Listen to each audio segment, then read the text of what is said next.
What's up, everybody? Welcome back to another edition of the Ad Podcast. We are in studio, as you can see today. We've got a super cool founder for you guys to learn more about the e-com and beauty space. Nicole Collins is a beauty expert, digital strategist, and the co-founder of 213 Deli, a groundbreaking text commerce shopping platform transforming how consumers discover and buy curated beauty products.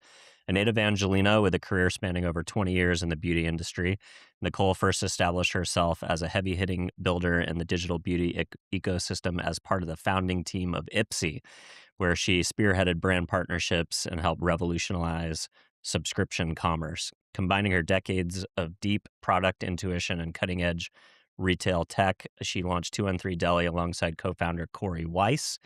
The platform operates like a high-touch digital boutique, dropping a weekly, highly vetted selection of premier beauty and wellness products entirely via text, allowing users to buy instantly with a simple numerical reply.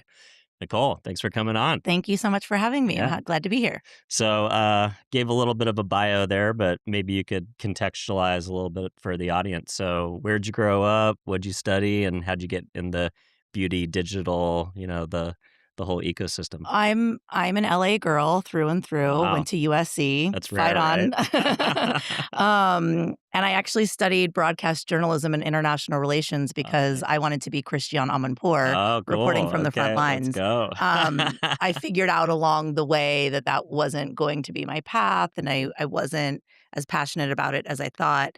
And then I was lost and didn't know what to do with myself. So I doubled down and got a master's degree in politics in Washington, D.C. at American University. Okay. And then I had to have a real come to Jesus, like, okay, girl, Is that what's what you going want to do on? with the rest of your life? And no, I really said to myself, what do I do in my free time and how do I find a career in That's that? cool. And it was beauty. Yeah. So I came back to LA and I started working in beauty.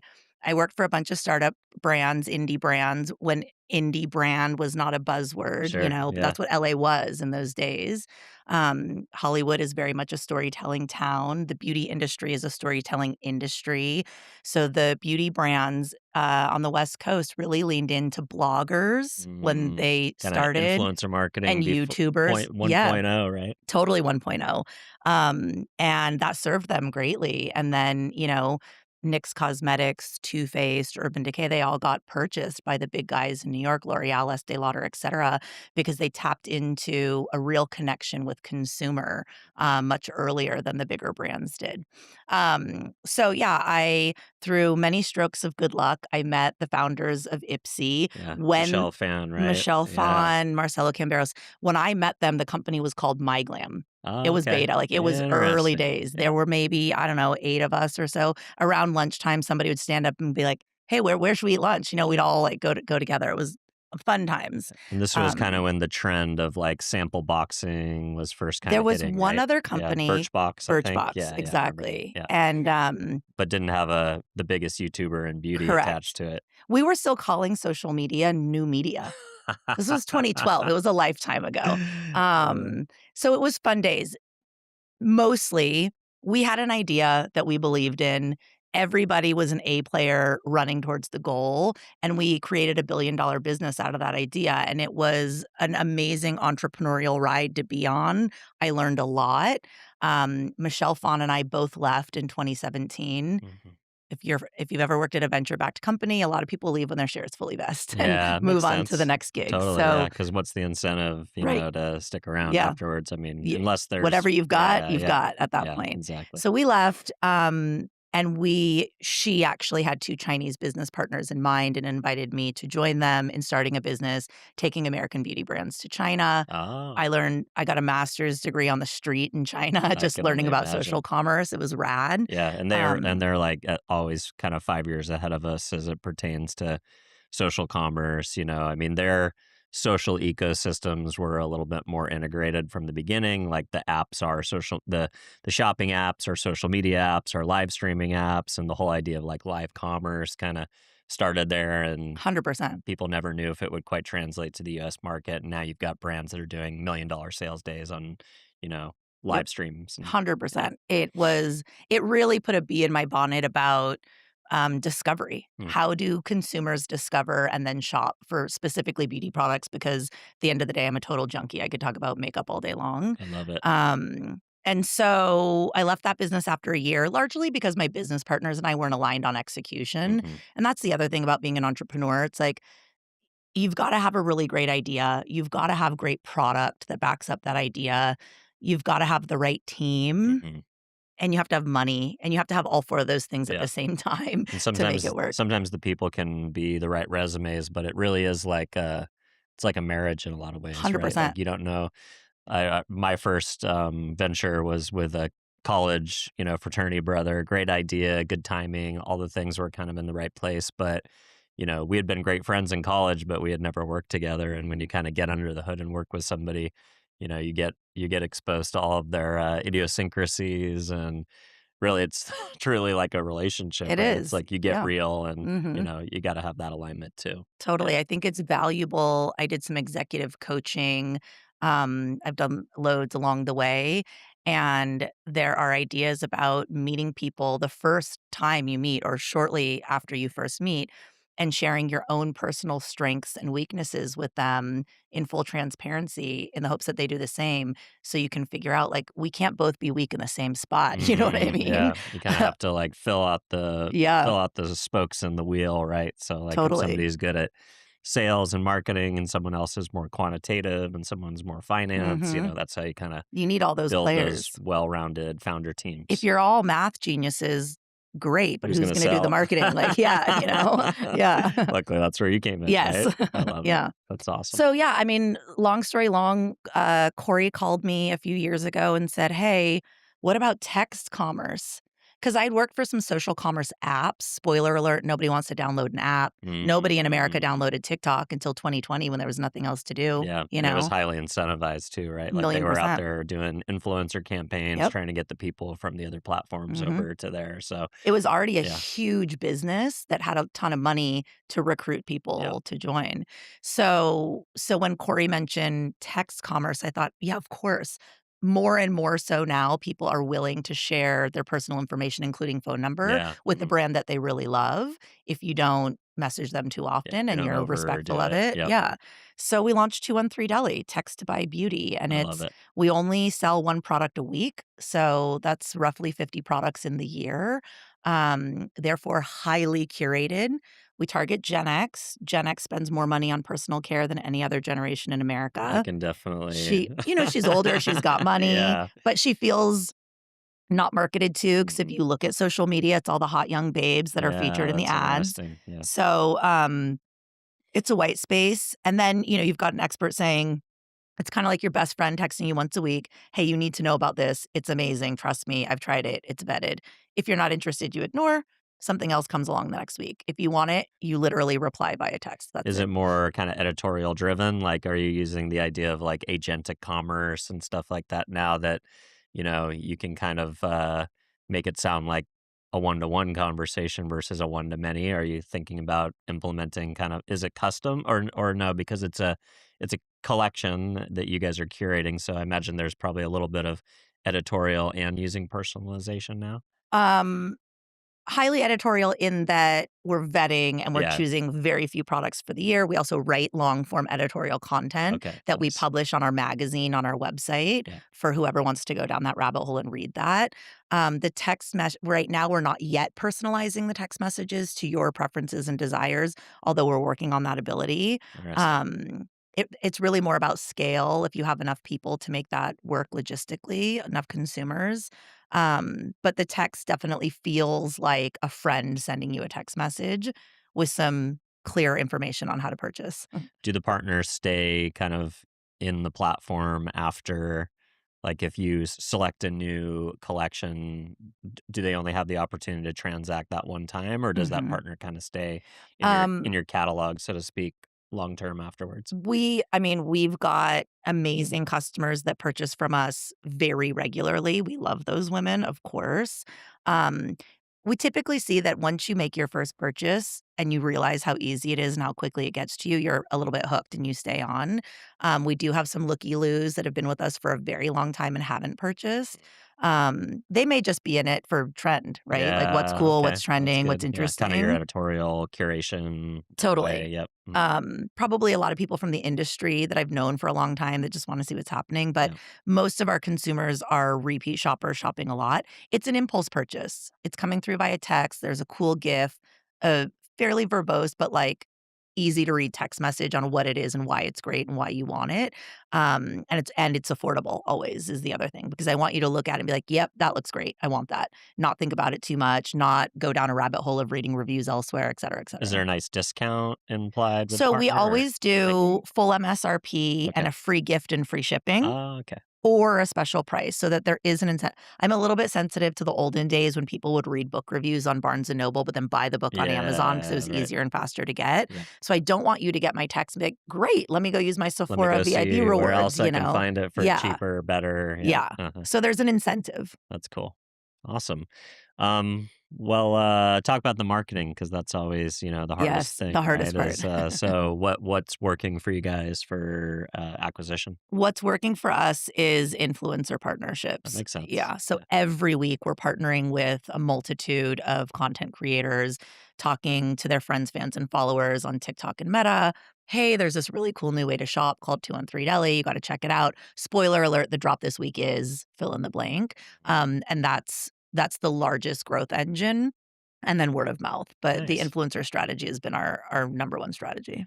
So, is there a particular type of creator that speaks to kind of that Gen X woman? Is it a like-minded creator, a creator that looks and feels like her? Like, Yeah, how do you go by always.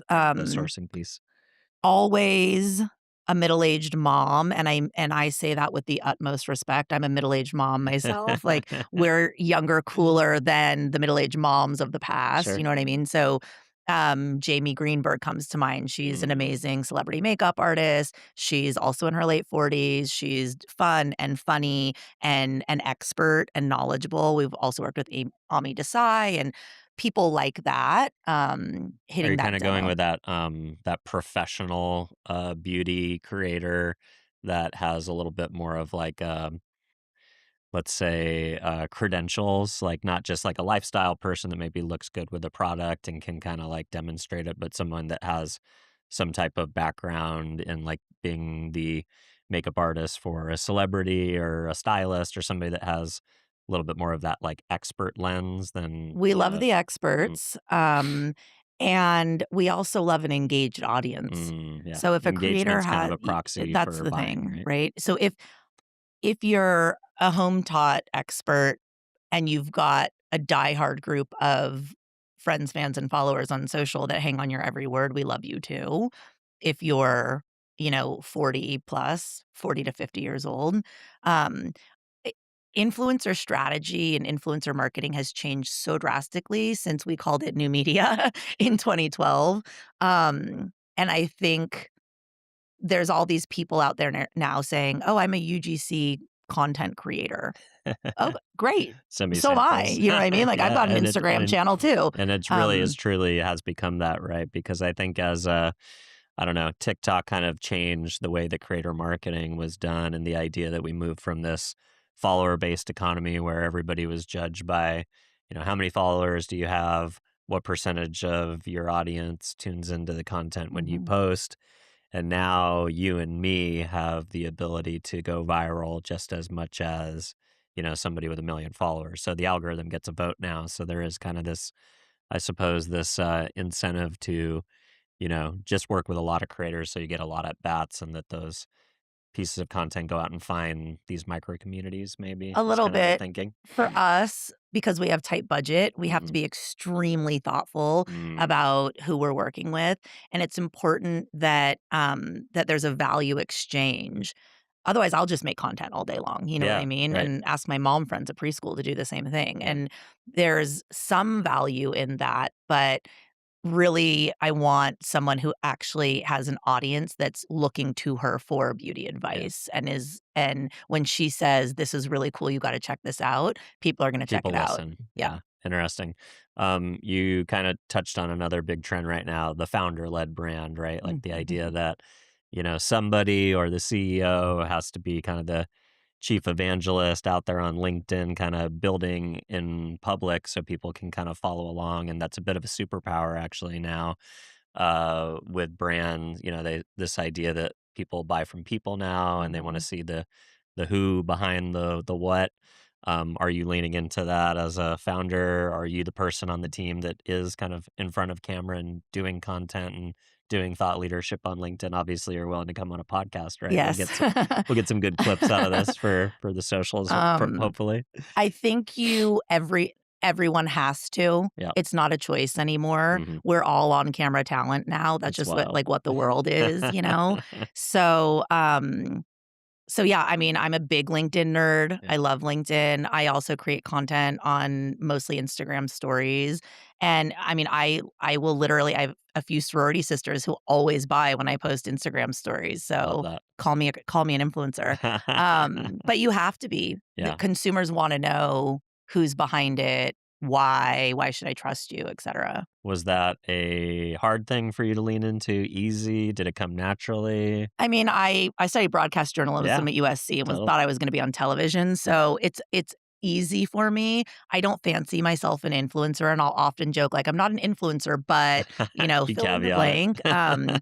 and I don't use all the fancy filters and whatever, and I say I'm 47 years old, I've not done Botox or fillers or any of those things. Some people probably like that, some people are probably like, "Girl, go get a Yeah, dermatologist," I don't I know care. there's a little bit of, I had an old, colleague of mine who was one of my sales planners at my last agency, and she went viral on TikTok for, going to some, like, creator event and then coming back to her room and, like, and she's only in her 20s, and she's Mhm, like, "Oh my gosh, like, I was the only one at this party or this networking event or this dinner or whatever that didn't have, like, lip fillers and, mhm, like, baby Botox and, like, yeah, all the things."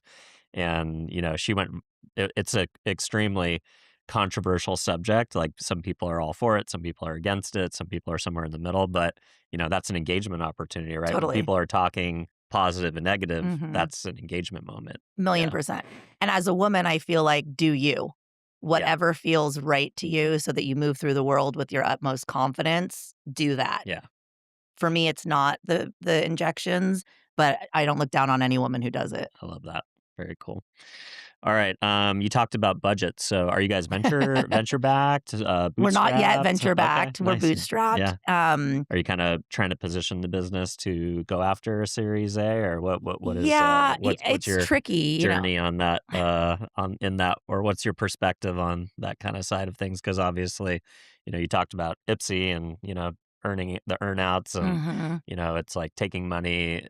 If you can bootstrap something, great. Why not? Yes. But eventually there becomes an opportunity where you want to pour gasoline on what you guys have been able to Yes. prove in the market too, right? I think this type of business, it would be extraordinarily difficult to bootstrap unless we each were willing to put in a few million of our own Wow, money. yeah, But when the business is about numbers, right? We need a lot of consumers to sign up to receive text messages because only a percentage each week are going to make a purchase, et cetera. So we've been bootstrapping, but yeah, I mean, definitely will position for VC money. Ipsy raised $100 million on a $500 million valuation in our third year in business. That's not realistic. That's not a goal that anyone should have. It yeah. was a unicorn That was situation, kind of like a special real, yeah, moment, yeah. early Silicon Beach Yes, unicorn. million Yeah, percent. And it was, we quite literally had the largest YouTuber, which meant the largest influencer in the yeah. world. You had this huge owned Yes, audience that was built into the yes. business model. She would post a YouTube video, and within 24 hours, it had over 1 million views. That almost never happens anymore, and even if it does, there are dozens of people like that now. She was quite literally the only one at the time, so it's just a different market. I saw the, CEO of Fleur, the fragrance company, speak a couple of weeks ago, and Fleur's using over 50,000 creator affiliates. It's a lot of people. That's a lot. Yeah, There for sure. weren't there weren't 50,000 influencers Yeah, when I was at Ipsy between 2012 and 2017. that's So it's crazy. just a different world. People's attention spans are shorter. TikTok is different than Meta, et cetera, et cetera. So, yeah. Yeah, that 12-year-old you just saw in the lobby, she's got 54,000 followers already on Instagram, and she's not even Incredible. supposed to be on the platform. Correct. Oh, fun stuff. All right, so, Thinking about text message, text has become, like you said, it's a huge channel now. It's one of the only ways that brands can like own their relationship directly with their consumer other than email. There are ways to kind of syndicate your reach through renting other people's lists of text messages or phone numbers. Have you looked at audience extension opportunities where you can just extend your since you're text native? Could you extend the reach through, partnering with other people who have big lists of phone numbers and kind of reaching them in the same way that you're reaching your opt-in users? Or do you feel like that's kind of a spammy way to grow For since you text, can't have yeah. that opt-in?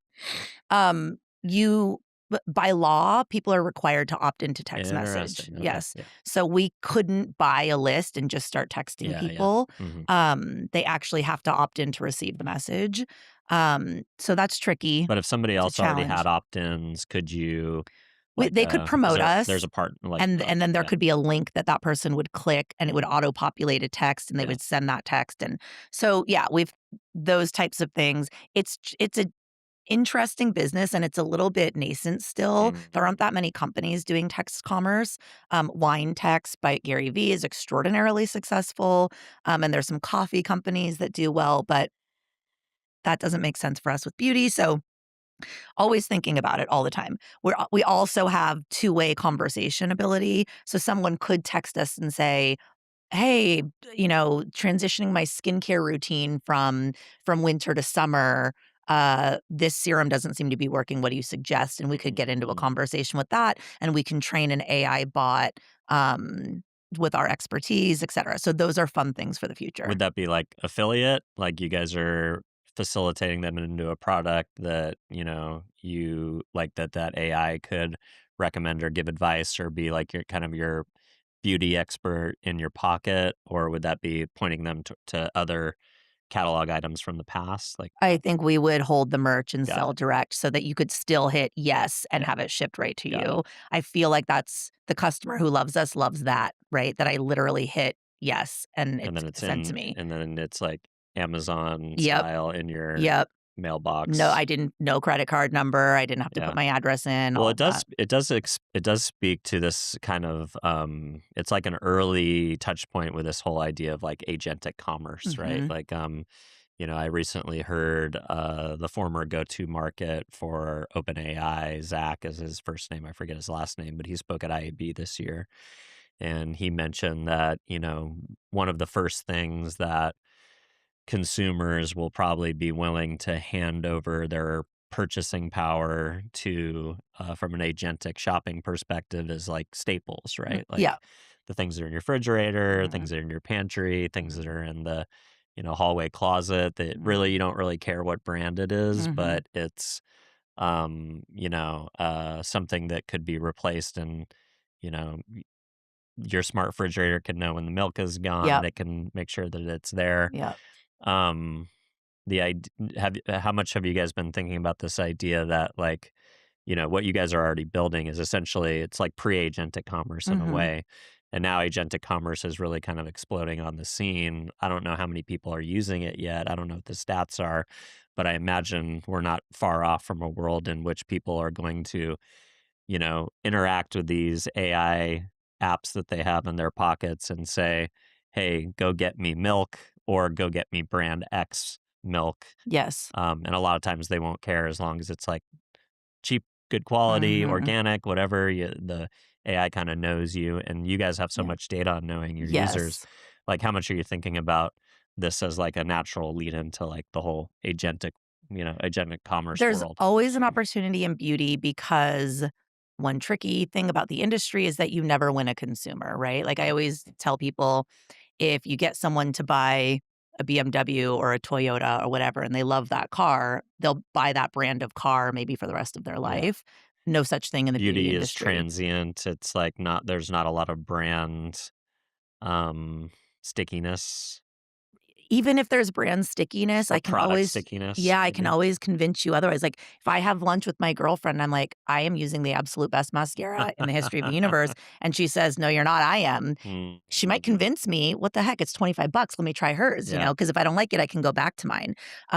So that's a tricky thing. It's also extremely trend driven, right? So what colors of makeup are we using? What is it, matte lipstick these days? Is it lip oil? What's on trend? So the opportunity for us then is to be texting people. The opportunity for us is to get the consumer to tell us how often she wants to receive text messages, what categories she wants, shades, et cetera, and to really personalize it to her exact preferences. We could text her every day. We could text her once a month. We could text her about an entire routine, et cetera. Um, we're not quite there yet in, as I mentioned before, having the number of customers that it would take to make that worth the effort to do it all. I think you wanna be at over 200,000 subscribers before you're doing something like that from the amount of effort it'll take on the tech side, Mm, back end. But the tech is getting close to being there for sure. And where I think the consumer is going is, I don't wanna have to think about X. I'm just gonna tell a smart device what I want and let them figure it out and recommend to me whatever. interesting. Beauty's a little bit different in that my skin type matters, how old I am Yeah, there's matters, some where I live personalization matters, aspects. right? Like Yeah. what the weather is, Mhm. whether I live in the mountains or by the ocean, et cetera. But nonetheless, you can tell the device that I'm 47, I live at the beach, blah, blah, blah, whatever it I'm in is. humid, I'm in a dry climate. Correct. Yeah. Yep. Yep. Talk about curation. So, what do you look for in a perfect partner for a drop? Yeah. Um, I'm always looking for brands that have some solid existing brand awareness so that the customer gets our text message and says, "Oh, I keep hearing about this, and now I'm Mm, getting it again. Gotta try this." yeah. And a product really speaking to a woman 40 plus, who does have different needs, certainly for makeup, but also skincare, Yeah. hair, Skincare, etc. anti-aging, Yeah, hair care is a big yeah. component of it. And Yeah. also, we've done things like um, a cooling face mask that's Yeah. reusable that you put into the fridge, Yeah. things Like the like red that. light thing. Red Yeah. lights, all of that good stuff. Or what Um, are the things like uh, they're like beauty yes, they massage your machinery face. Yes, essentially. Yeah. Like kind exactly. of like Mhm. the hardware side of it Yeah. as well. We sold an amazing shower cap called Shower Cap, but with 3 H's. It's patented. It's truly spectacular. Any woman listening, go to their website, buy one right now. We sold out in 2 seconds when we did Nice. that because it's just, so the types of things that women use regularly, almost daily, that are unique and different. Nice. And are you guys you mentioned kind of giving the user a like a discount or a special gift, something that incentivizes the purchase. Are you using that same leverage when you go to the curation partners and saying, "Hey, like we're going to do a big order. We want to do this big drop to but we want to it's kind of I remember like in the whole like gifting box, space, it was like sometimes it was even free samples, right? It was like smaller items or like like test versions and like We are you rarely when we work with luxury skincare partners, because Mhm. that product is very expensive, Yeah. we will often do 4 or 5 deluxe samples as a Oh, collection. that's cool. So you can have a taste for an affordable price, and then decide, because with luxury skincare specifically, you wanna then make up your mind whether you're willing to invest $100 plus per item. That's a unique instance, otherwise everything is full-size product. The free gift might be a deluxe sample of some kind, but typically we're selling full-size product. Our brand partners are after our Gen X audience who's largely in flyover states. That's a woman Interesting. that's difficult to get to. If you're on the coast, you've got Sephora, Ulta, Nordstrom within a mile of your Yeah, house. If you're elsewhere in the country, you don't. that's And so you're interesting. seeing what's cool. It might not be that accessible to you physically otherwise. And so you reply by a text and it comes to you within a couple of days. It's a really fun incentive. So our brand partners love that. And then the amplification via the editorial content that we're publishing and our influencer partnerships every week. On the influencer side, I know that there's a lot of creators that are launching their own brands and Um, also like doing licensing and partnering with skincare companies as ambassadors. Are you also looking for creators that kind of have that built-in partnership already, or are like already affiliated with a product that you might want to promote? Like, is that part of the calculus at all It's in thinking about what not. influencers to partner with? I'm Kind of open to the the idea of idea. Yeah, the owned media channel, not having to rent it because they have an right. incentive in promoting it or doing something for We you. haven't done a lot of that to date. Open to it always. Oh, I'm always open to all ideas. As an entrepreneur, you have to be. It's not something that we've done to date. The only influencer product we've ever sold was a Jamie makeup by Jamie Greenberg Mm. product, and we actually did. It was one of her lip products with an RMS lip product that complemented each Oh, that's other. cool. So it was buy two for a special price. Um, Otherwise, we've not done it. It it would have to be something that I know the consumer is gonna really fall in love with, not because it has an influencer's name on it. Yeah. Not just for the Yeah. the distribution of The with the middle-aged creator, but mom is a little hip to the they can see scene. through Yeah, that. yeah. She knows that game. Let's go. Because you are working with creators though, and you do have this are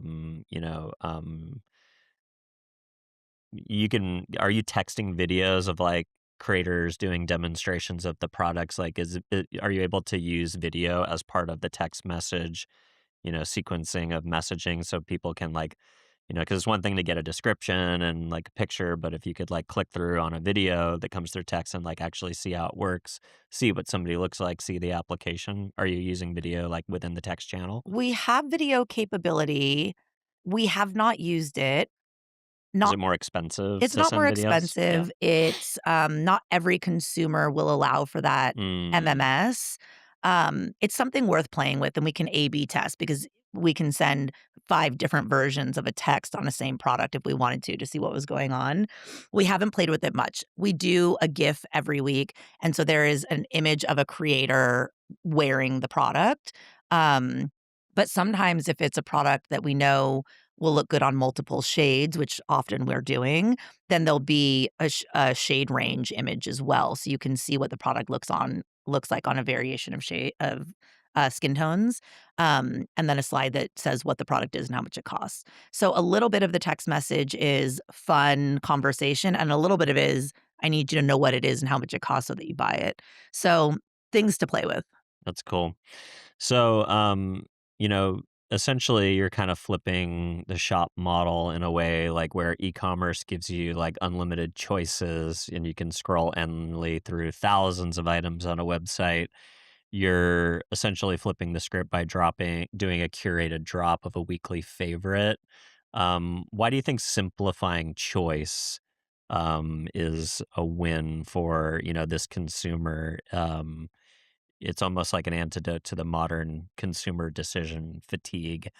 Um, did you do a lot of research on kind of how women of this age range normally engage with shopping products, or they're busy, or their schedules? Like, what was it about this methodology that you thought would be an interesting test in consumer behavior? I mean, number 1, 98% of text messages are read within 3 minutes of being received Yeah, it's like versus email, like, it's a forget it. channel. Yeah, it's like a lot of. I know my wife has a whole email account just dedicated to like To getting shopping. shopping. Yeah, Yeah, it's and like receiving those messages, and then once a week, you gotta clear out yeah, they just 10,000 dump it. emails. Totally. Yeah, So, via text, I know you're actually going to see it. I know you're actually going to engage, even if the engagement is only looking at it. But yeah, if you are 40 plus, number 1, you're not getting as many recommendations for you. First of all, you're probably not doom scrolling TikTok for 3 hours every yeah, night, right? Like a younger person, because you literally don't have time. yeah, You're making lunch boxes and doing laundry, and even if your kids are grown up, you're now great. You're out with your girlfriends or you're at yoga or something, like, you're just not behaving in that way on social. So most women middle-aged are still using products that they've been using for 10, 15 years because I've been using it, it works. yeah. But yeah, but it doesn't work anymore because now you're more mature and there's better formulas and newer things, etcetera. She wants a great recommendation, and she doesn't wanna be on Reddit for 2 hours to figure out what that Mm, recommendation is. So, if there's trust, so that's the main thing for us. If we can build trust, and then just once a week, "Hey, check this out." The engagement is fantastic, and we have some crazy customers who buy from us 3 times a month. That's almost every time we send a Wow. text. We adore those women, obviously, and the thing about beauty is that it's consumable. Mhm. You could buy from us every single week if you really wanted to, because that lip gloss, dry shampoo, Yeah, you lose face moisturizer, you're gonna run out, yeah, you know what I mhm. mean? Yeah, that's interesting. And then there's also something about that frictionless numerical Yes. Yes. purchase. You Mhm. text them, you allow them to buy by replying with a number. So they Mhm. reply one or two from Mhm. a technical and user experience.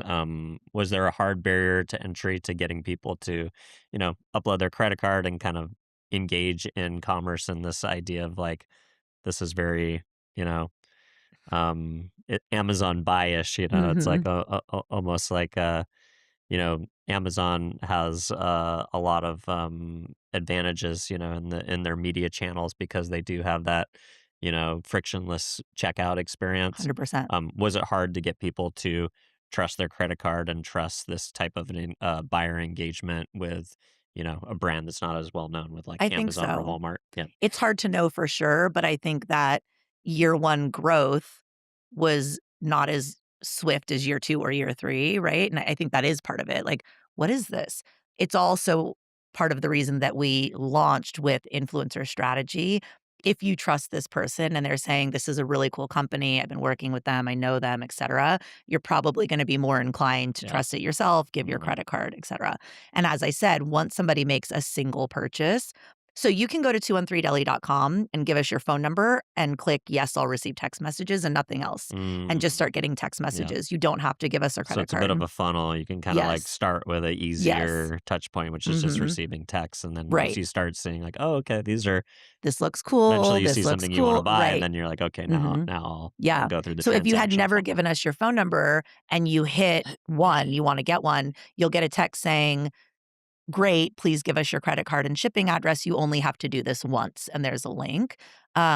Typically, once somebody does that, they're like, "Got it, love it," and then they receive the product within a couple of days, depending on where they are in the country. But I definitely think with any new business, there's always trust, and with the advent of AI all over the place, I think it's creating more trust issues, actually, because Mm, now I'm looking mhm. at social, I'm like, "Wait, is this real?" I recently got and then you're seeing the platforms themselves saying, "Have you recently seen an ad from this company? Did you purchase? Did you receive the product?" So, I think that there's that, which again makes the influencer strategy, I think, really important. Yeah, lending with that kinda trusted curator, Mhm. essentially. Alright, so we talked a little bit about, being part of the founding team at Ipsy. It's something that you're obviously proud of and a big part of, your career. Um Building brand partnerships during kind of the golden era of subscription boxes. Is there a single biggest lesson that you learned from scaling Ipsy's community that you're integrating directly into how you're building out 2 and 3 Deli?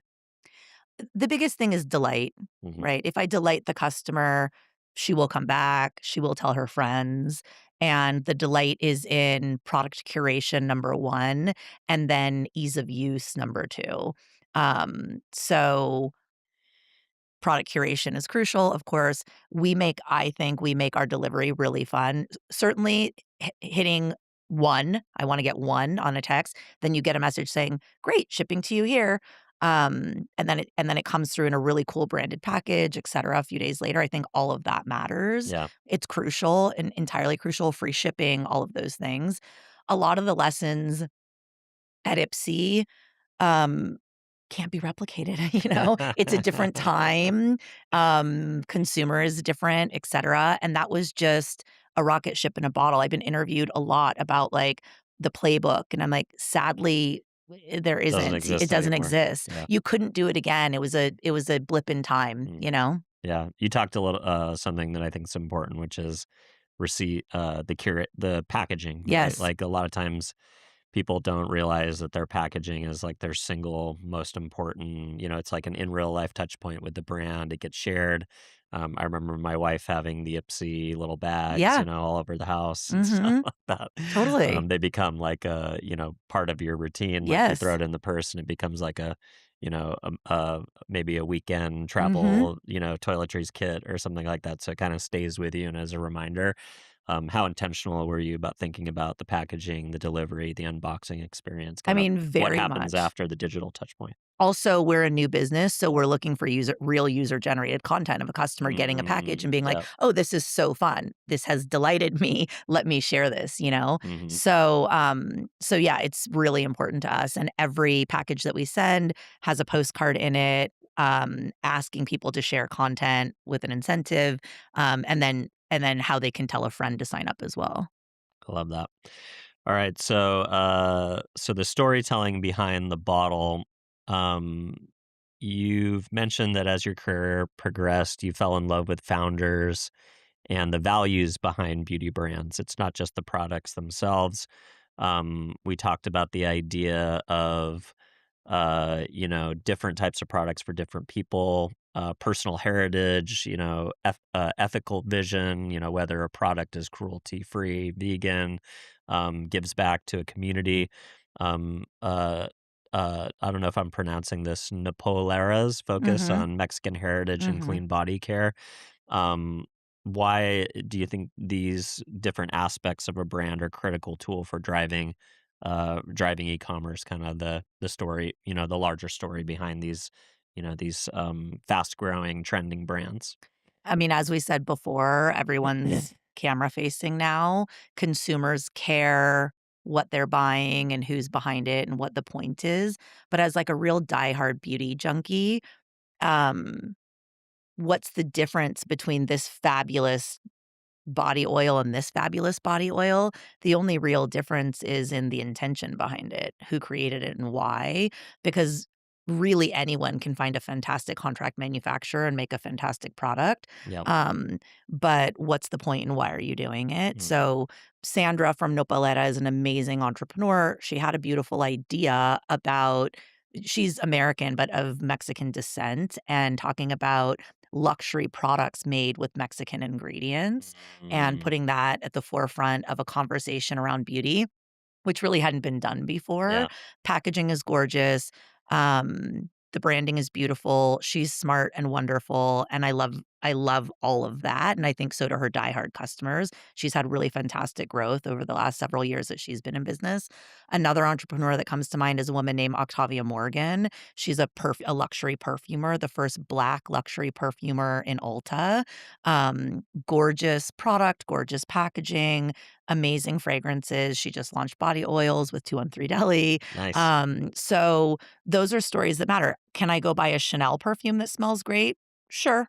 And there's value in that too. Mhm. Um, but this, I think, is such a more interesting story to be telling, and consumers care more today than ever before. Another trend that I've seen in beauty over the last few years is personalization, products that are custom made for people. So you kind of log on and scan your face, or Mhm, um, even DNA sampling to like mhm. figure out like what the ultimate experience is. With having this one-to-one relationship with customers, do you guys see an opportunity to lean in at some point, or have you leaned into this personalization trend, that products that are like, a wide collection, but like very curated for individual use cases depending Yeah, on we'll things? lean Yeah. more and more into it as we get farther down the road. Um, Lots of those businesses, there was an app where you could scan your face and your inside of your arm and all of this to get the right foundation. None of those there was a dermatologist where you could, like, fill out this survey about your skin and get a prescription skincare, etcetera. None of them have taken off as Interesting. they're not as big as Rare Beauty by Selena Gomez, you know what I mean? So it's a trend, but, like, how lucrative is it? It's Yeah, not yeah. that lucrative. It's Maybe. more and also because beauty is so trend driven with the personalization of my skin type and my color of my skin or hair type, Yeah. etcetera. People want to be part of a Yeah. movement, kind of, Yeah. or like a, not, maybe not a movement, but they want to, you know, What's do the cool? do the thing that's fun and The exciting. thing Yeah. about beauty is nobody needs any of it Yep. necessarily. You do need some, moisturizers to keep your skin safe, but we're really using it as a self-confidence boost, you know what I mean? Like, I'm using this because it feels good. Is there a difference between products A, B, and C? A little bit, and sometimes hardly at all, but I'm still gonna pick one based on something, and sometimes it's brand. Sometimes a lip gloss is a perfect example. There could be a very minor difference between the drugstore version and the luxury version, but you purchase the luxury version because it makes you feel a certain way when you pull it out of your purse. It's a little treat for yourself. So that plays into all women's purchasing decisions. Women, I think, are, at least in the case study of one in my household, also the skincare purchasers of their significant others. Correct. I often get a lot of hand-me-downs from my wife, Totally. stuff that maybe she tried and she's on to the next thing, Yep. but, she doesn't want it to go to waste and Yep. she wants me to not to age gracefully Yep. along with her. Are you thinking at all about men associated with with your customers, the fact that these women are often the chief household officers and are making the skincare, maybe not beauty, but skincare and wellness. Mhm. Are they're making those decisions for the significant others or people in the household? Are you leaning into the idea of like the men's side of it at all, or thinking about that as a is that a growing market or an important enough market to consider, or is it Um, just too much to do with the core right now? no, we have a good handful of male customers. Oh, We nice. know Yeah. because their names are Andrew and like Kevin, Yeah. and clearly it's a man for Sure. sure. Yeah. It's a very small slice of our probably 1 or 2% of our customers, but the men that we have shop with us quite a lot. I just think that they're probably men who take really good care of themselves. Yeah. We are targeting women, but we do sell skincare, sunscreen, hair care products, like various things that a man could purchase as well, under eye patches, etc. Um, we know that women are buying for the entire house. So when you receive a text, it says reply with the number that you want to buy, Yeah. 1, 2, or 3. And so oftentimes when we see a 2 or a 3, we know those Yeah, are gifts. You know what I mean? that's Like, for yep, the teenage daughters yep, or, yep. the Mm-hmm. husband and other 100%. people in the household. No doubt. Got it.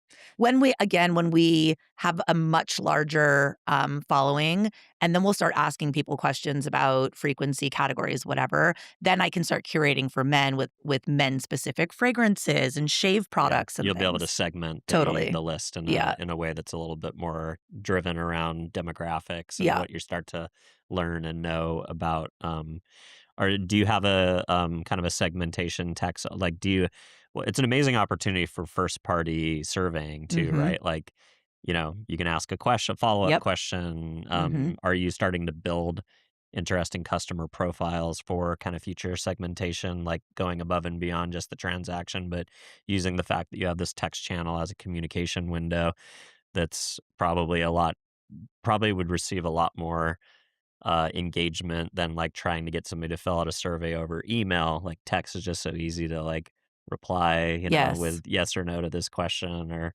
The last couple years, we've actually, and I say we sell something once a week, approximately 50 items a year, because when we get into December, the last 2 years, we've actually sent out a survey.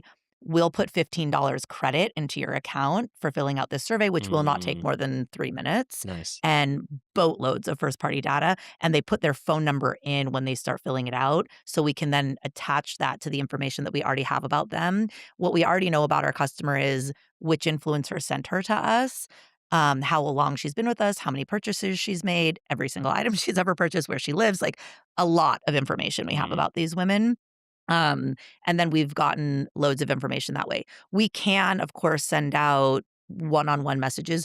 We are being very careful about how often we text people so that they don't feel like it's too much and et don't cetera, want et to cetera. opt out Yeah, as like right. kind of Every time we send a the text, death. some people do opt out, Yeah, right. which is fine because Yeah. it costs me money to send you a text. So if you're not It's in, natural great. churn that you Totally. should expect, but Yeah. you wanna make sure you're staying I at don't a wanna see a level. big spike in Yeah, you wanna churn. stay at a good like Yeah. a kind of a statistically normal Yes. level of churn. That makes sense.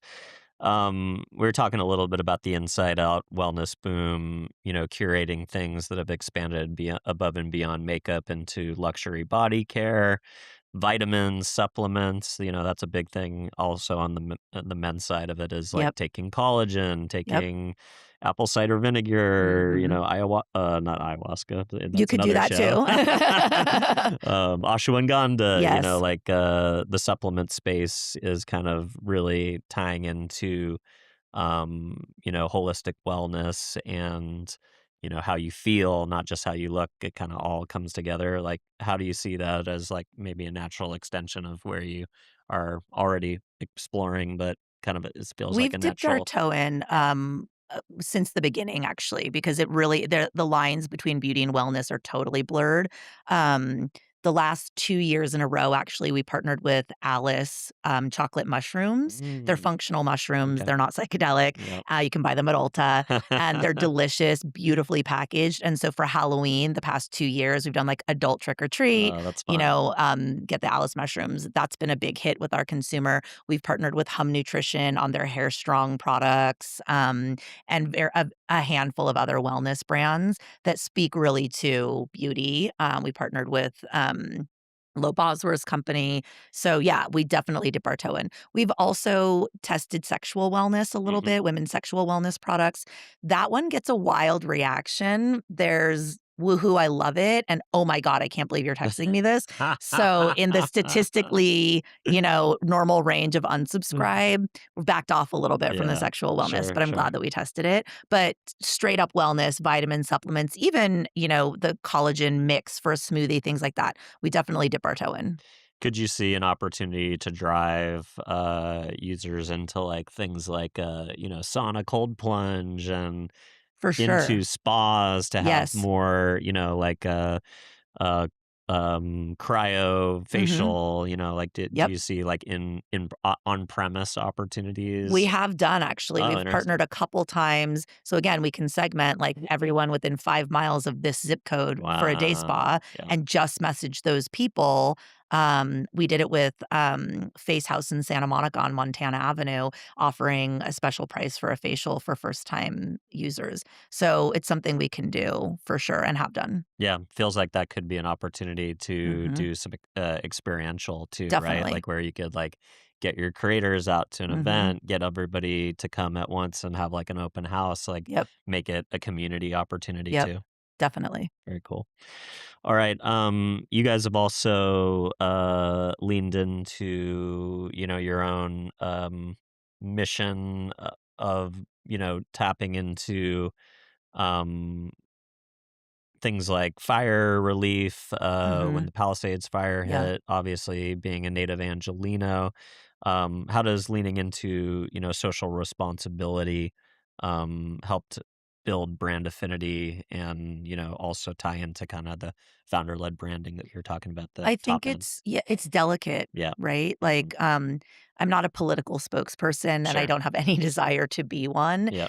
The fires in Los Angeles hit us really hard. I could imagine. Corey I'm a native Angelino, Corey's a native Angelino, our 3rd partner, Jules Camposano, she moved to LA. I always tease her, she moved here 10 years ago and drank all the Kool-Aid and is a yogi and a surfer, but it's our hometown. I mean, my husband asked me to marry him at the top of a hike in the Palisades, Oh, amazing. so Yeah. that hit us a lot, and, we had a brand event scheduled. We pivoted and made it a gifting suite for people who'd lost their homes or Ooh, businesses to come and get some beautiful product, and it was a really beautiful community event, and then we donated money to fire relief, throughout the year. Um Things that really, really hit home and make sense, I think, are great for branding when it's real and authentic and who you really are. But I do see brands, in my opinion, commenting on too many things that are not relevant to a company selling mascara. You know what Yeah. I mean? Mhm. And I think it's a slippery slope and it Yeah. could hurt you. We've obviously seen some missteps over the Yes. past years where brands waded into causes that Yeah. maybe were kind of not core to their DNA and Yeah. maybe ended up creating, you know, negative consequences for them. Exactly. So be sparingly, Yeah. be intentional, I think is probably the Totally, lesson, totally. right? I mean, we also did a lot of volunteering with Altadena Girls. We were really touched by what that group did and put together and how fast they grew, so super happy to support. And ongoing, they're supporting young women in Altadena, having a cool place to hang out and cool opportunities, like, anyone can get behind that for sure. Yeah, love that. All right. Looking ahead to the next few years as consumers increasingly seek out native checkout features in social feeds, messaging apps, eliminating consumer friction. We've already talked about the idea of, agentic commerce, probably going to be a growing component. Do you think having your own website or storefronts for emerging indie beauty brands will eventually become a thing of the past? Will they all be tapping into these third-party ecosystems, or is there still value in having the pop-up in Santa Monica or having your own, direct-to-consumer retail experience through a Shopify or something like that? I think a beauty brand for the rest of the time we use the World Wide Web will have to Yeah. have a branded website Mhm. because that is your storytelling place where a consumer can go all the way down the rabbit hole in your brand and the ingredients and where you're sourcing the ingredients and why and the founder story and the whole thing. And no one else is going to give you that real estate. You can't do that on Sephora.com or any other retailer. I also think physical in beauty specifically, physical exchange with the consumer is crucial and will always be crucial. No matter there's no AI agent who can color match the perfect foundation and tell Mhm. you which formula is best for you based on your skin tone. That's going to be a professional makeup artist from now until the end of Yeah. time. And there are some things that AI is amazing for. And makeup application and advice is not necessarily it. Like if you're simply looking for, basic Humans advice, win there. humans win there, Mhm. and you should ask your esthetician about skincare, and you should ask your hairstylist about which hair care products are right for you, et cetera. There is a limit to AI, you know what I mean? So I think it'll be cool when you have all the right questions to ask to get to the right sunscreen or lip balm or whatever. But beauty brands are, as I said before, it's a storytelling business, right? Yeah. Like you have to tell a story to win a consumer. So branded websites will always be important, if only for that purpose, even if you can't shop it, but just to learn. Mhm. I think it would be silly not to have a shoppable opportunity there. And then in real life. And the other thing is, part of the reason I said rare beauty earlier, part of the reason that brand has been so successful is not just because the makeup is great, it's because people are really attached to that mental health story Mhm. and Selena talking about that and the brand leaning into that and giving back to the community. That touches people's hearts and it makes them feel good about purchasing Yeah, a liquid they get a blush, vote with their wallets, so to speak. Yeah, If they're buying these things, why not buy from a company that supports their values or correct. gives back to something that they care about or that they can identify with? Totally. It's like, why do you buy a Patagonia jacket over another brand? Why did anybody buy those terrible Tom shoes? Because they cared about what they were doing. 100%. I love it. Well, Nicole, if it's been a great conversation, great to get to know you a little bit better. I know we've been connected online for a while and learn a little bit about your story and what you're building. So, if folks at home want to connect with you, learn more about 213 Deli, get on the text chain, and start receiving product curation or the opportunity to buy some of the products. Where do you want to send folks to learn more about the business or follow along with you and what you're doing in the world? Please go to 213deli.com, read our magazine, sign up for text messages. It's free. And I'm a big LinkedIn nerd. So I'm Nicole Collins, LinkedIn at Collins in LA. Love it. Well, thanks so much for coming on and spending a little bit of time with us today and with our audience. Sure thing. All right, Happy to that's be good. here. Thank you so much. Thank you. All right, everybody. If this is the first time you're watching the show, don't forget to give us a follow or a subscribe.